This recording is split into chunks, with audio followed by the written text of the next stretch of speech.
Two friends, two minds, and one love for Arsenal Football Club. You are now listening to the Cod and Two Minds podcast.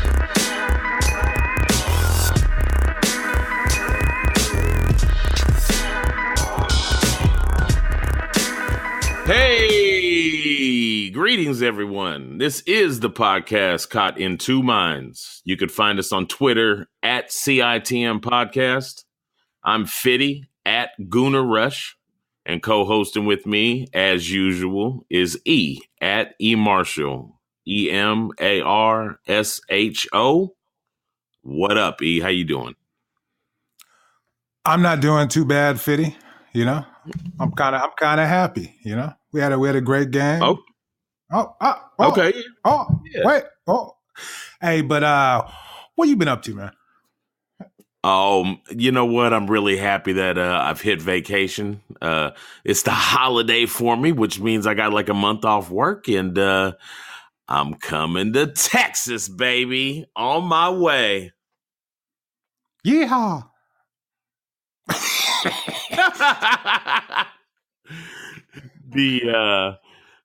A work vacation, I guess we'll call it, because I'm going to be doing a little bit of work, but that's not really work. I'm just going to be chilling. I'm going to be chilling, having fun, and just doing something different for the holidays. Sounds like fun to me.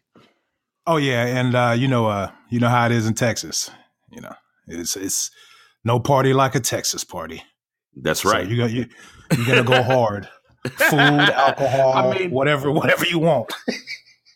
Well, we drink tequila down here, son. That's what we like to drink, tequila. Yes. So what you up to, partner? Oh, not too much. The reason why I'm kind of happy is because Tottenham lost. Even though last week I said that they would win, I guaranteed it. Oh, that's right. Yeah, but I mean that's called reversing the jinx. You know, you gotta reverse. You gotta reverse it. You gotta take it back and just reverse the jinx.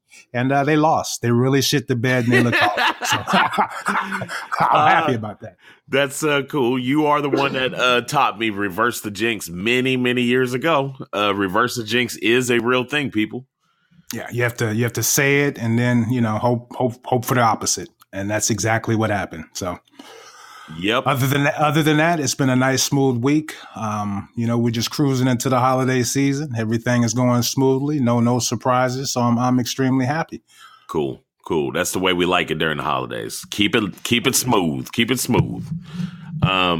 So we had match day 17 and 18, and silly season has started. 2 games this week. Midday, we had a midweek game.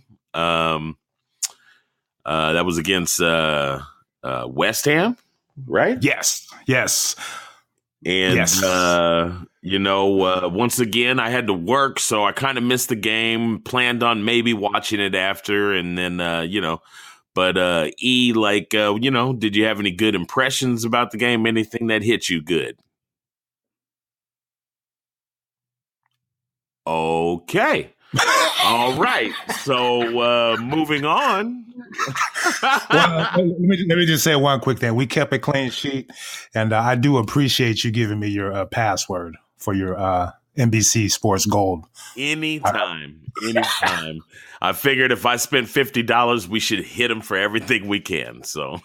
Yes, but yeah, that was an awful game, and we should just move on. You're absolutely right. There you go. All right, weekend hits, and we're at home. Newcastle comes to town.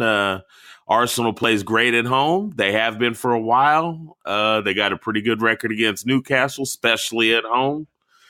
Some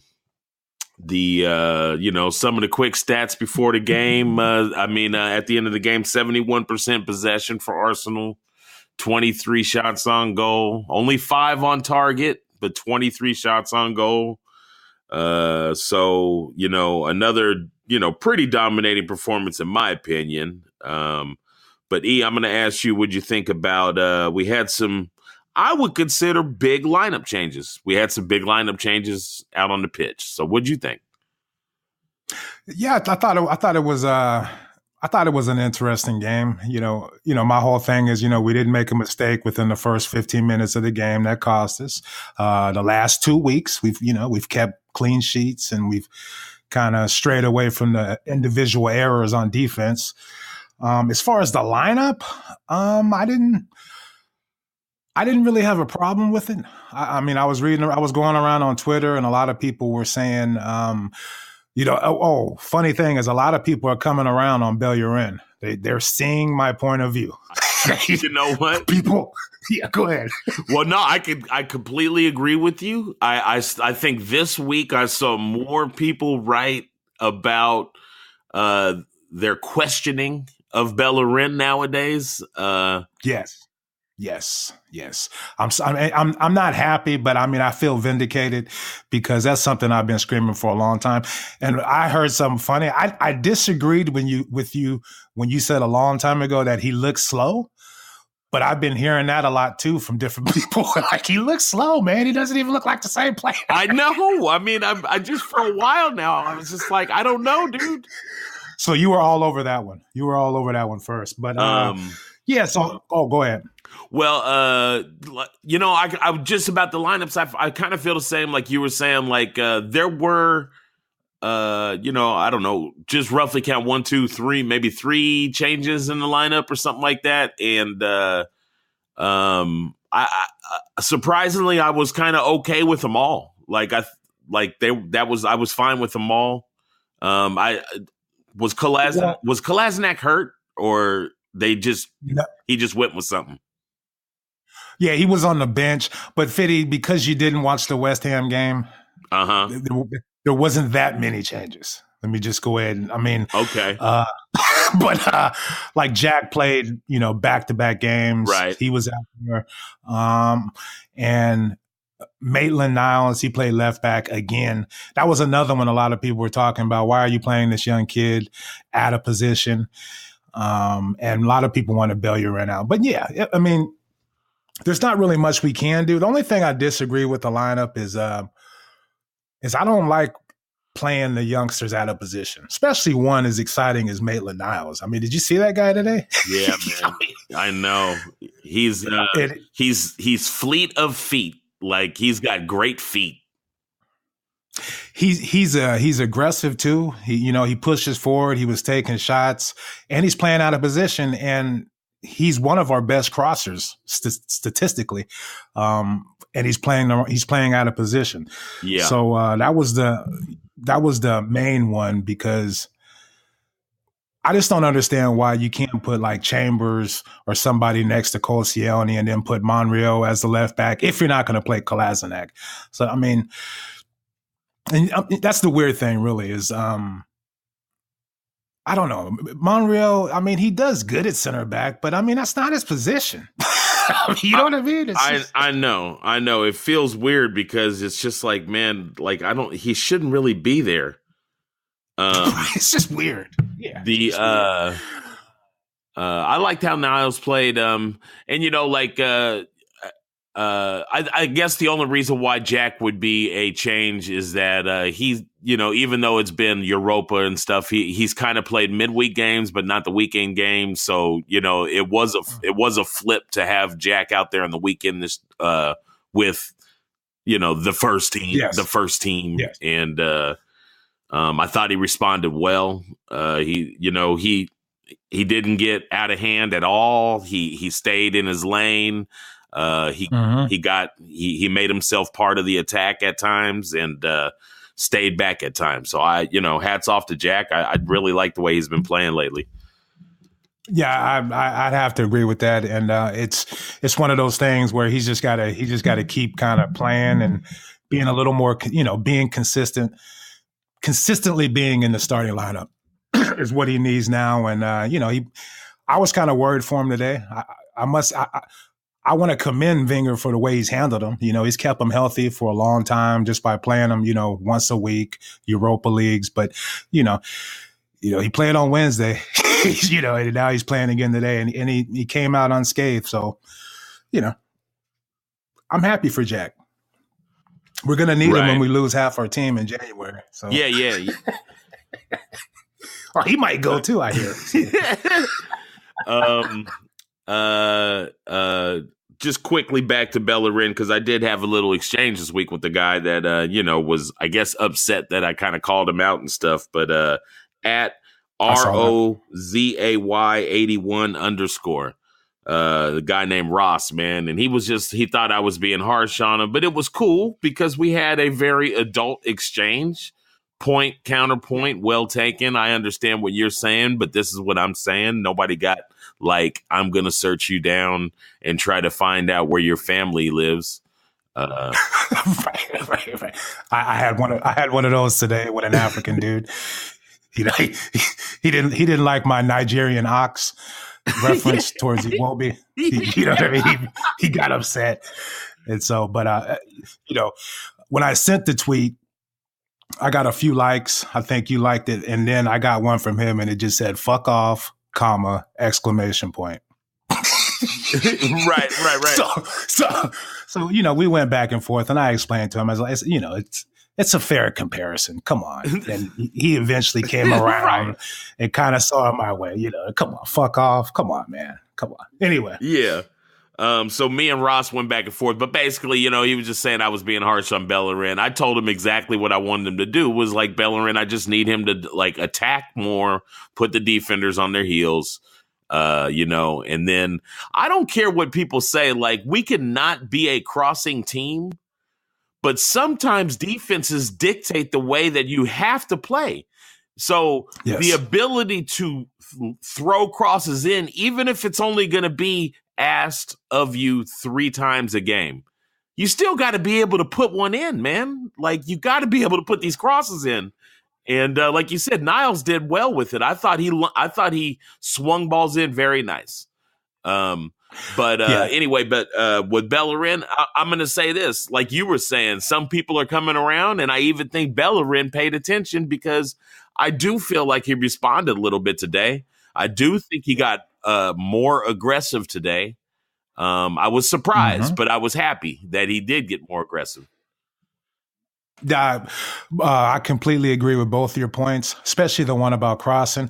And it's even more important to get crosses in when you're going to play Giroux like we did Wednesday. Yes. I don't know why that guy wants to play for this team, because we never try to cross him the ball when he's out there. The only person who does is Alexis. And half the time he people are on him because he takes a lot of risk and he loses the ball a lot, but he's the only one who will look up and be like, "Oh, wow, there's Giroux. Let me try to cross it." Nobody else does. And so you're absolutely right about that. And Bellerin, for, in the beginning of that game, he did look, very aggressive. And yeah, you're right. It looks like somebody had to talk to him, say, "Hey, come on. Let's be a little more aggressive." But I mean, yeah. What are you going to do? I know, exactly. He's a vampire. So first half ended up 0-0, right? Yes. No, I don't know. Hold on. No, Ozil scored in the 23rd minute. Oh, okay. No, folks. Seriously, I did watch the game, folks. I really did. Well, I mean, periodically throughout the game, he does take medicine. And I was packing for the holidays, things like that. So anyway, right. No, yeah. But in the second half, it seemed like Arsenal continued to push. They were getting into position. They were taking some shots, never seeming to score. I don't know what to say about Iwobi. I feel like Iwobi just Iwobi is just like he went for it, and he seems to play very well, but then he can't do anything in the last third of that's worth a shit. Well, that's why I called him the Nigerian ox. When you watch him play, I'm not trying to be funny, dude. It's true. It's true. When you watch him play, he's big, he's powerful, he's a great dribbler, he's right-footed, and when he goes on one of those runs, the end product is non-existent. That's just like Ox. Yep. But I mean, the only thing he's got going for him is that he's young. But what you can really see, you can see frustration in him now. Like he was getting pissed off every time he blew it, and his reactions, and that's bad. That's bad man management as far as I'm concerned, because he needs to, he needs a break, because like you can see it, he's frustrated. He's not playing the way he wants to play, and sometimes you just need you need your manager to sit you aside and let you think about it. Totally. Slowly build your confidence. Slowly build your confidence back up. And that's not. Whoa! I'm so excited I can't even speak. That ain't happening. And it's sad, because I see the same thing. You know my theory. If you're a young player and you're coming through Arsenal, you will start out looking great.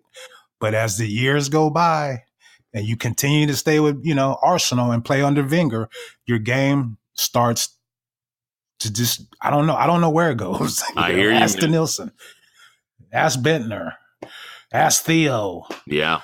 Yeah. Ask Gibbs. Ask Bellerin now. Yeah. Ox. Yeah. It's not even fair to point out that Wenger, he's just choosing the wrong guys. Many of these guys he chooses were sought after by all these other teams as well. Like everybody wanted them. So you can't just say like, oh, well, he's picking the wrong kind of guys. Everybody wants these guys. If Ozil is so soft, then why does Mourinho want him? Why does Jose Mourinho want him? Exactly. And like, if you're already world class, then you can come to Arsenal and be successful. But if you're not, and if you've come up through our academy, or we brought you in as a youngster, you start out great. But you will go downhill. Look at Holden now. We don't even hear about the kid anymore. Look at just so many. Gibbs. What happened? I mean, when Gibbs first started, I mean, anyway. Yeah. So now, of course, I'm nervous for Maitland-Niles, because he's looking great right now. But the longer he stays, the longer he plays out of position and gets all confused and shit, who knows? Yeah, anyway. I completely agree. But I guess like you're saying, like even about the midweek game, once again another clean sheet, and I'm not going to go crazy about like, how good is the defense? But, I mean, at times they seem to be able to play very well. At times they just make personal mistakes that cost us. And that's just the storyline of our back line. That's just how it's going to be. Yes. The only thing, the last 2 games we went to a back 4, and it seems to kind of have settled the back 4 down a little bit. So yeah, let's talk about Ozil's goal. I mean, geez. Yes. Just gonna let that go by right quick. Yeah, right. I know. But Alexis, whether people are thinking that he's not playing well or not, things like that. I mean, I give him a lot of credit on this goal, because he just hustled, and making him interfering with it is why Ozil got the ball, I believe.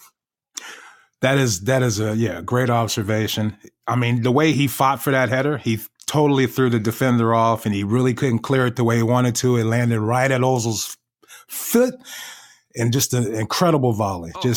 And it's just so calm and, dainty and just nonchalant. It was it was brilliant. And exactly. Not a laser kick or nothing. It just sweetly struck into the fucking side netting. Excuse my language.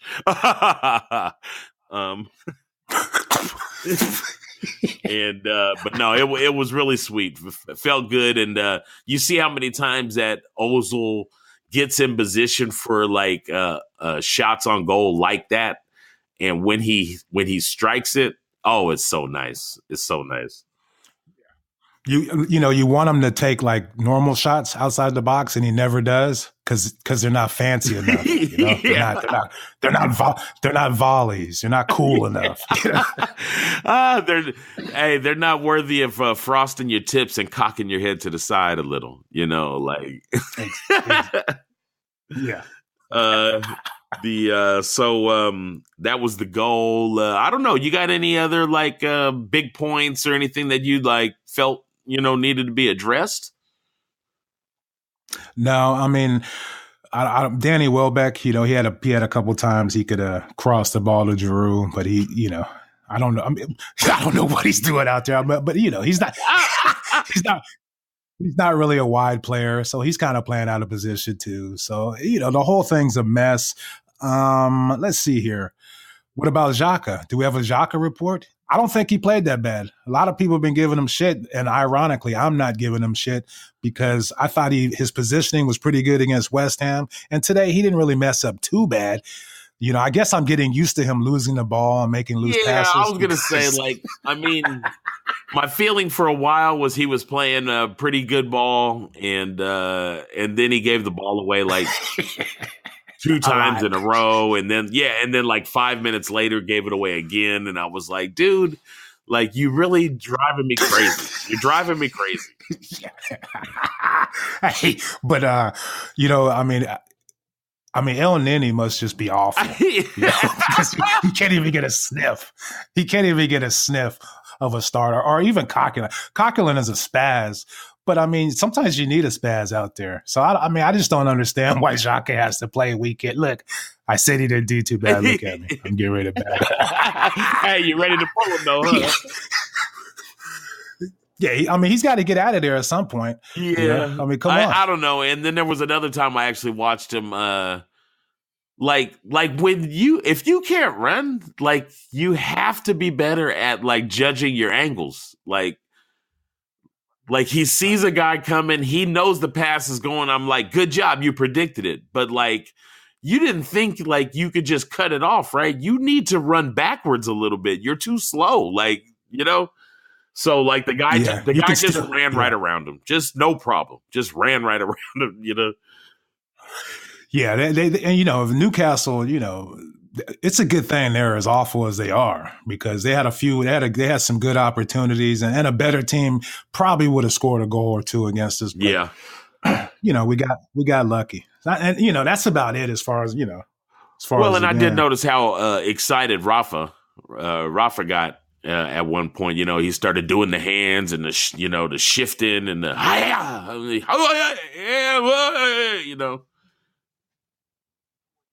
Well, yeah, and eating Werther's originals, just sucking on a nice butterscotch, Papa.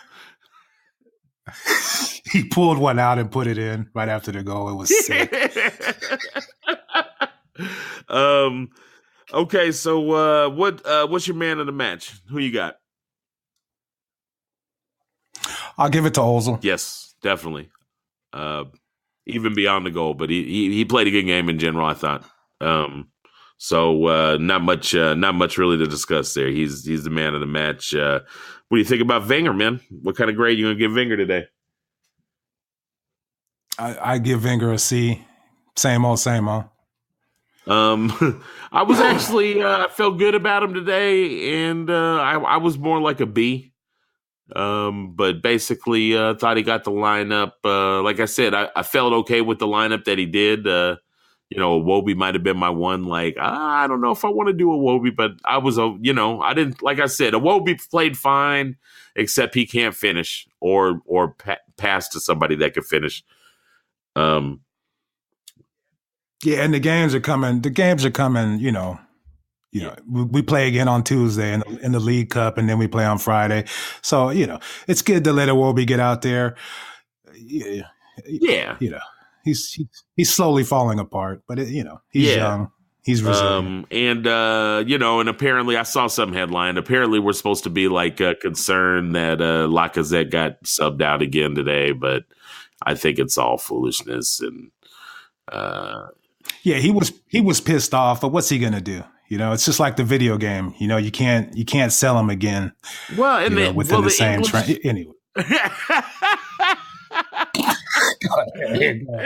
Look, he can't be disheartened yet. Not yet, because there's nothing he can do. So, yeah, come on. But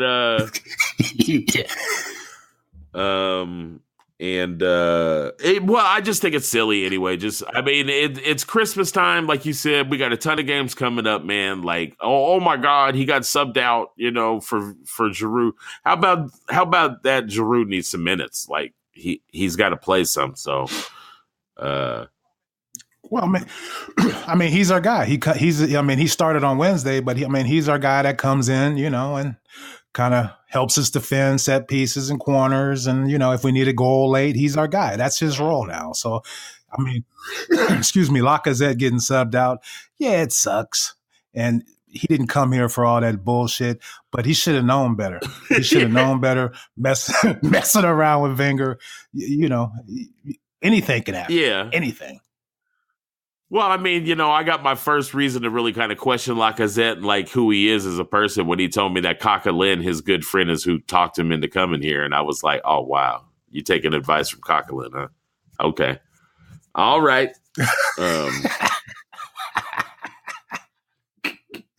The cock. So we got two more matches coming up this week with the crazy ass weird schedule. 2 days off. Game against West Ham in the Coco Cabana Cup or whatever. Yes, that's exactly what it's called, and that's on Tuesday. West Ham. Who gives a shit? Friday's the big game against Liverpool. Because I don't want to see us get our asses kicked. I would like Well, anyway. Well, like it's worth calling it like a revenge game. Liverpool got us early in the season. Like, right? We should have like some heart and play like men and show up on Friday. So come on. Yeah, they always beat the shit out of us. Hopefully this time they won't. Yeah. Hey, so since it is silly season, like, we kind of plan on Mondays, the following Monday is going to be, Christmas. So, because Liverpool, Arsenal play, hey, maybe the podcast comes out a day early or a day late but it's silly season. So, just subscribe and you're going to get it. You'll get a hold of it. Remember that, we're called Cotton Two Minds. That's also, our handle on Twitter is @CITM Podcast. And you can look for us on iTunes and SoundCloud and give us a rate and a review. Subscribe to the podcast, please. E, you got anything you want to leave the listeners? Happy holidays, everybody. Happy holidays. And what's your Twitter handle, E? eMarsho, EMARSHO. And the show's Twitter is @CITM Podcast. There we go. Thanks for the support. And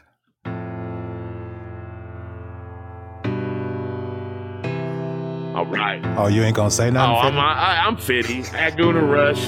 And you know what? We've been around. Go to Google. Just go to Google search and look up Cotton Two Minds. Cotton Two Minds. Thank you guys for tuning in to Cotton Two Minds. Please head on over to iTunes and subscribe, rate, and review the show. All feedback is much appreciated. If you would like to contact the show, drop us an email at citmpodcast@gmail.com. And be sure to follow us on Twitter @CITM Podcast, @Guna Rush, and @eMarshall. That's EMARSHO. The music in this podcast has been provided by Statics. If you like what you hear, be sure to check them out at staticsentertainment.com and follow them on Twitter and Instagram @StaticsMusic. That's STATX Music. Peace.